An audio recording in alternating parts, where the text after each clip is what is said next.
This video is sponsored by XSplit. More about them and a special offer at the end of this video.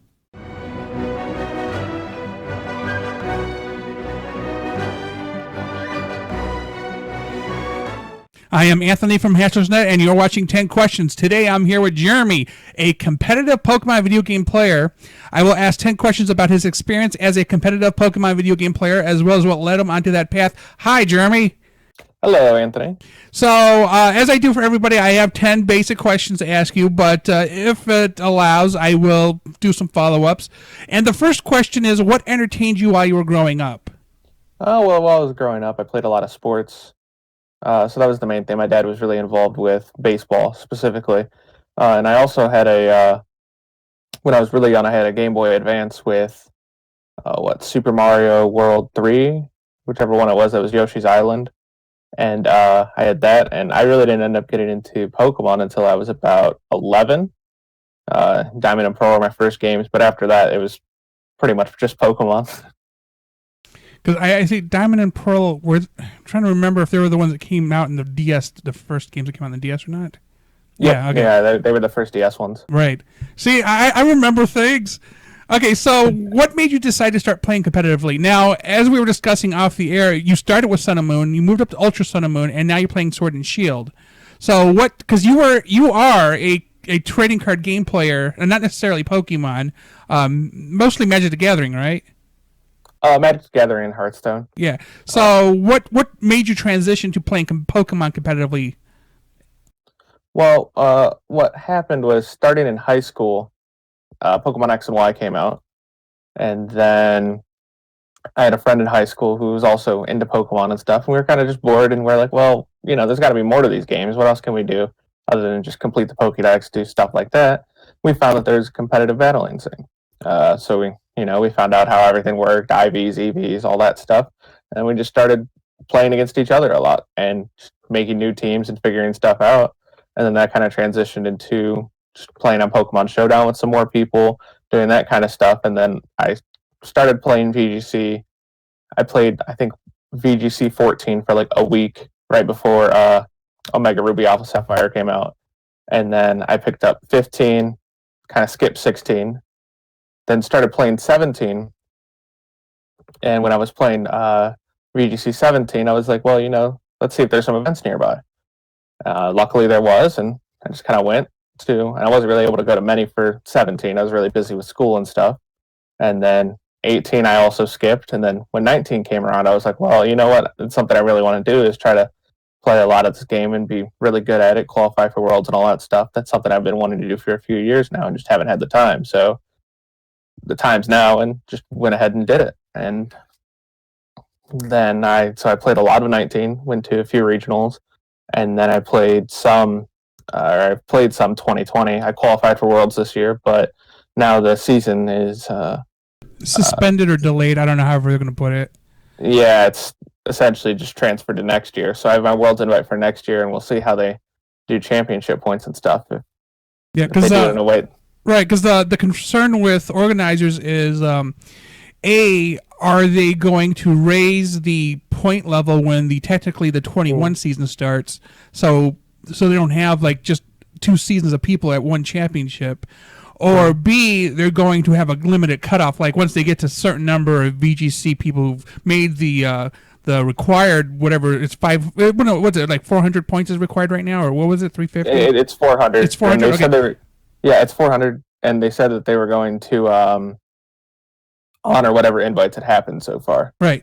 So you're guaranteed, but new people, there might be a cutoff. So that the point was that might, at some point later this year or next year when things resume, they might say, well, we got 1,000 video game players. I think we're done. Everybody who got an invite, you're it. Because just imagine how large, not just the VGC, the trading card game, Pokken, how big that world event's going to be next year if they don't put limits on it. Yeah, they did say that they were going to have an quote-unquote expanded world event, which I'm assuming they weren't referring to the trading card game format. So maybe they are just planning on having a lot of people at Worlds and having it be the biggest Worlds we'll probably ever have, or I mean, in the because near future at least. right, because they're saving that money from not doing it this year, and they could potentially do it a week-long event because it's typically 4 days. Because they do they'll do it on a weekend where they start on Thursday for registration, and then Friday, Saturday, and Sunday they break out all the 3 big events they do. Although they did start incorporating Pokemon Go, but not as a championship level thing. I did Pokemon Go last year. I actually fully enjoyed it. I got my butt handed to me, but the scavenger hunt part of it was fun. So now you play Sword and Shield currently competitively, and you also play Magic the Gathering and Hearthstone competitively. How did you get to playing? Like, you're literally playing 3 games competitively. How did we end up on this? Like, it's just the attention span. You get bored with one, you move to the other. How do we get here? Well, so it's usually I'm doing one at a time. Hearthstone's not been one that I've been super into, but there's times where it'll be like a month-long period of time where I was like, you know what, I'm going to try to do as much as I can at this game and grind to get up to rank 1 or try to grind and get up to legend. And the closest I've gotten is rank 1. But it'll just be a thing where every 6 months or so, I'll basically start from the bottom and try to get as far up to the top as I can, play a bunch of games, and then I'm like, yeah, that was a fun experience. And usually what happens after that is they'll ban a card out of my deck or they'll change the format, and then I'm like, oh, I'm not as big of a fan of this. And then I just drop it for 6 or 7 months and go back later. But with Magic, I'm usually just doing one at a time between Pokemon and Magic. I follow Magic pretty loosely here and there. I've been really following closely the new format Pioneer they have. And I'm planning now, depending on how the Pokemon world, how that format for 2021 is going to work out points-wise, I'm going to pick between going for day 2 worlds there or for just going and playing Magic and trying to play competitive Magic again and see if I can't top 8 a GP or something cool like that. Who's that Pokemon? So you mentioned when you play the video game for Pokemon Sword and Shield, you played Sun and Moon and Ultra Sun and Moon before. Are you one of those people who prefer to play the rule set that usually comes out when the game does, which is just their Pokédex, or do you prefer the national Pokédex play sets? I think it depends. I really like this format actually. 2020 has been a really good format.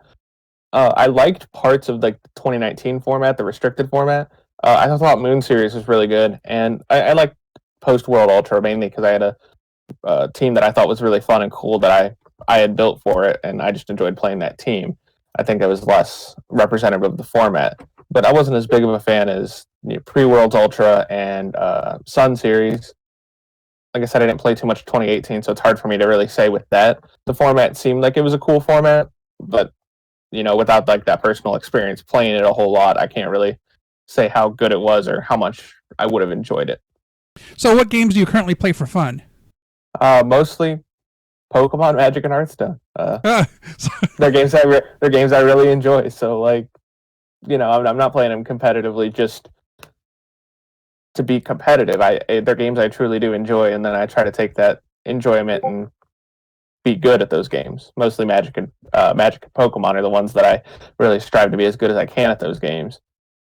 So those are the ones I play for fun too, because it all starts with an enjoyment of the game.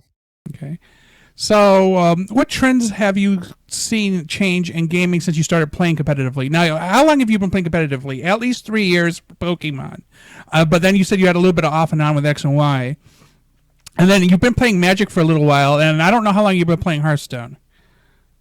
So with Pokemon, it's really truly like competitively, like trying to qualify for Worlds I started 2019, so last season and this season would be the 2 that I played really competitively.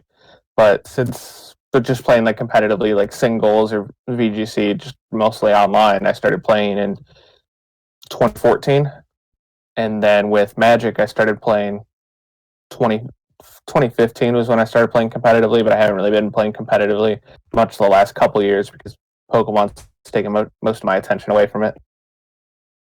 And then Hearthstone I've played since probably also 2015, but that's been a lot less competitive than the other 2, a lot less time I put into it. Hearthstone's a game that I play a lot more for fun and just like, playing the tavern brawls, doing all that stuff. It's just something out, like a nice change of pace from the other games. So I guess my question would be, when you build teams or decks, do you basically look online for what other people have and copy that, or are you really just you like what you like and that's what you make? So for Magic, one thing I think I've historically been pretty good with decks I take to big events is having. I'll see some stuff. I'll take some influences from some decks where I'll see, okay, this person got top 8 at this Grand Prix or whatever with this deck. I think I can take that deck. I like the core idea of it. I can take that and I can tweak it and change some things around, make some matchups a little better, and change up how, like, looking at how I think the metagame is going to shape out. I can change the deck to be better against that metagame. I really enjoy doing that for Magic, and I think that's probably the thing I had been best at before. I think I'm generally better at playing the game now, but when I was going to those events and stuff, I think I had a really strong decks that I had like customized to what I thought would be good and had arranged it to my play style, and I thought they were all very strong. And for Pokemon, I have some friends that I talk to, and we build teams and stuff.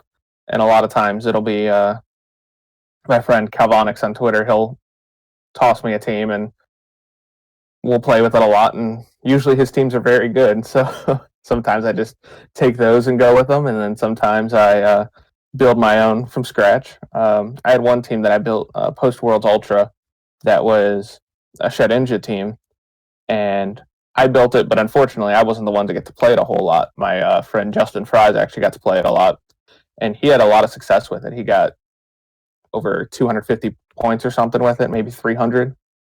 So he was able to get over half of a Worlds invite just off playing that team. And that was a team I really liked and stuff, and I thought was really good for everything that was going on in the metagame. So, all being said, I usually a little bit of both.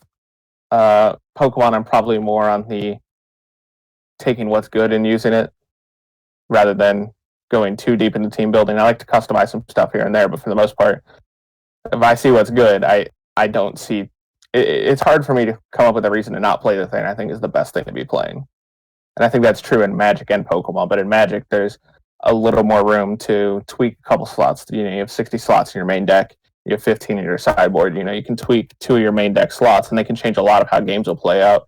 And you can change 3 or 4 of your sideboard slots, and those can change how games would play out as well. So Magic, I think there's just a lot more room for that customization while playing still what's strongest. And Pokemon there's a little bit less room for that, even though you have, on the surface, a lot of Pokemon and a lot of move slots. Changing one Pokemon, some things can stay the same, and it's not as much customization sometimes. It just depends.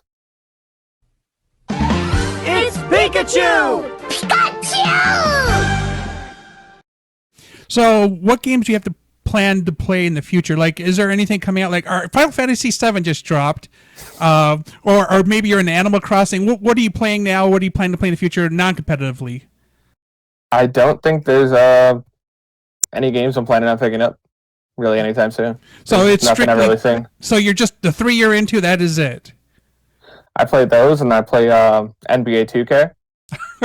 And that's it. That's what I play. And so my yearly purchases are Pokemon and NBA 2K. Those were the games I bought last year. I got those, and I got Link's Awakening. That was it. That's just what I know what I like, and I buy it. So you're one of those types where you'll play like through and get like everything in the game, so you basically can spend an entire year on a game and be good with it. Yeah, I do. I spend a lot of time on a game. I've spent a lot of time playing NBA 2K. I think between that and Pokemon, I have well over half the time I've spent on my Switch. Just going through the game logs of how many hours played through games. I just play those games a lot. They're what I like, and I'm good with playing those games for a couple 100 hours a piece and being good. I admire your attention span. So, because of the suspension of pretty much everything competitive, I would typically ask you where you'd be competing in the future, but nowhere, at least not right now. Yeah, nowhere. And because you got your points, now that you do have your points, let's say the events come back after this summer, are you going to still play competitively just for giggles, or are you going to just relax and wait until next year? I'll play some. It'll just be kind of...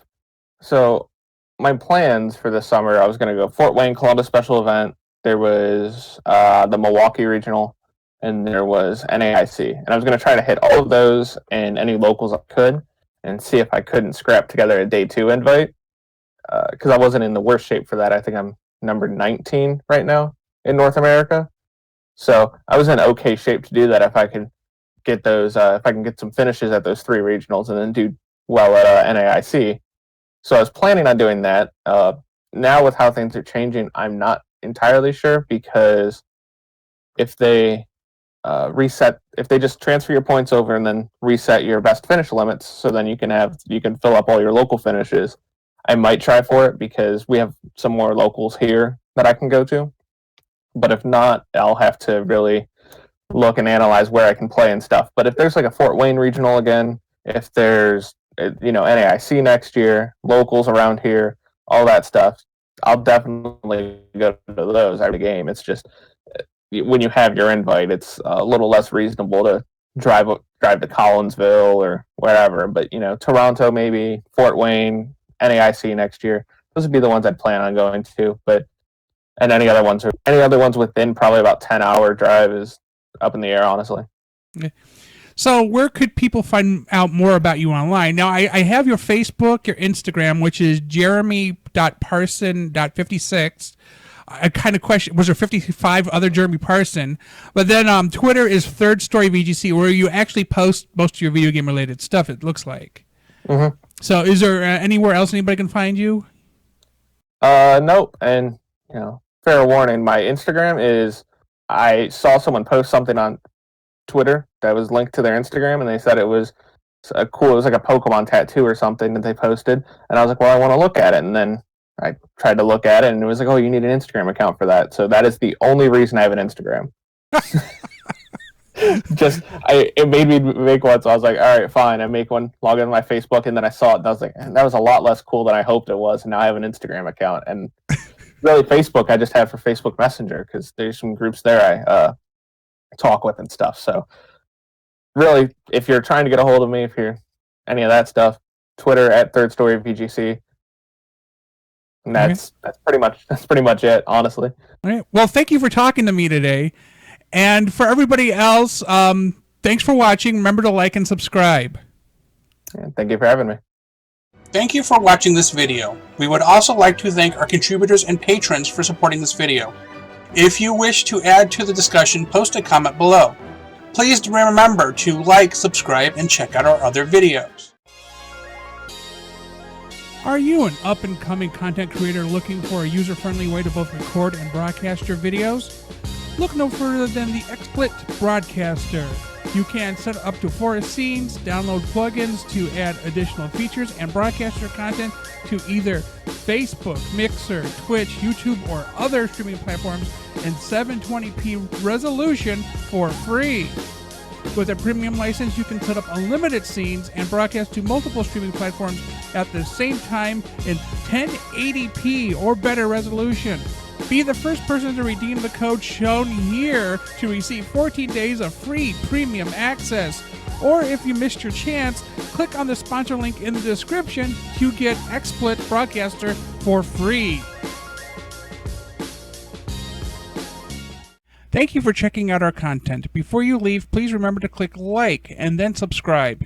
If you want to receive notifications, do not forget to enable them by clicking on the bell. Then afterwards, check out our social media at HaslageNet and our website at haslage.net.